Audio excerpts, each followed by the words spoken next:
The habitat of a coyote can be found anywhere. Persons living in urban and rural areas may see coyotes close to home. Because of this, there is potential that people could have interaction with these four-legged animals.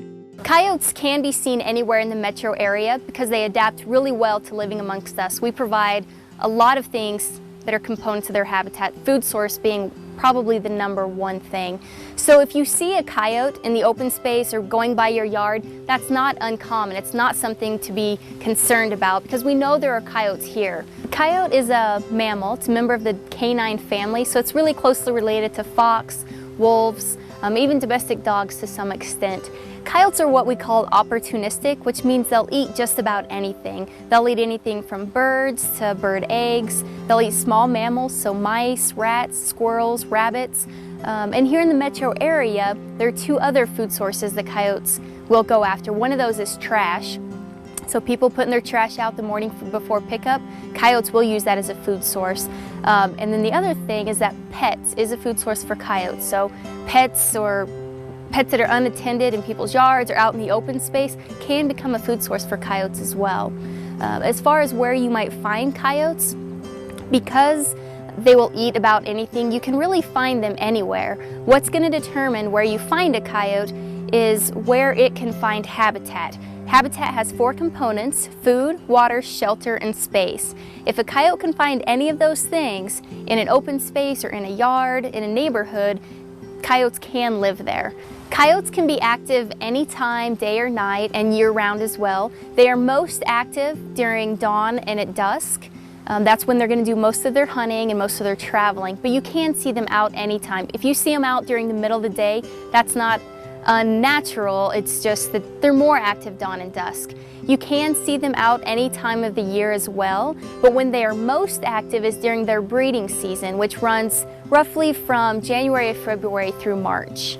During the breeding season, we do have a lot of conflicts with coyotes, and those conflicts typically come in the form of conflicts with pets. So when people are walking through an open space area that maybe a coyote has a den in, that's where we'll start seeing a lot of our conflicts.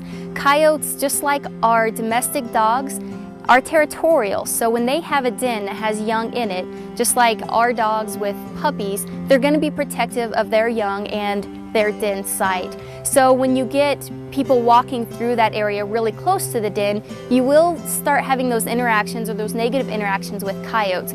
Typically what happens is that coyote will kind of escort you out of that area. So they'll walk, it'll seem like they're following you, but what they're doing is making sure that you're going to leave their territory. One of the other places we find those conflicts is with dogs that are off leash. If they run down to that den site or near that den site, you can get that competition or that territorial behavior between that coyote and that domestic dog. And again, if it's a small dog, it can be seen as a food source, or a cat that's in the open space can be seen as a food source as well. Most of the time when we start having human safety issues with coyotes, or coyotes that are showing aggression towards people, it's 99% of the time a result of someone that's been feeding that coyote. A lot of people feed coyotes. Some are intentional, some are not. Some people really want to help the coyote, and they think by putting food out, either they're helping the coyote because they don't have enough food in this city, or they're thinking if they provide them with food that maybe they won't come into the yard and take their pet, which that is actually not the case. What happens when you start feeding coyotes is they start associating that food, that positive food source, that reward, with people. So they start becoming more comfortable around us. So first they might, be eating the dog food out in the open space. Next thing you know, they're coming up onto people's porch eating dog food. And then next thing you know, they're coming through a dog door because there is that food source there. We've had cases where people have fed coyotes near certain buildings, so then coyotes are coming up to people at that building. And that's a real safety issue because coyotes are wild animals. They're unpredictable, and the last thing we want is for them to become comfortable around people. There are a number of things to keep in mind about coyotes for the safety of your family and pets. Please do not feed coyotes anywhere at any time. Keep pet food and water inside and remove outside attractants such as water sources, bird feeders, and fallen fruit. Do not touch young coyotes. Teach children not to feed, play with, or pet coyotes.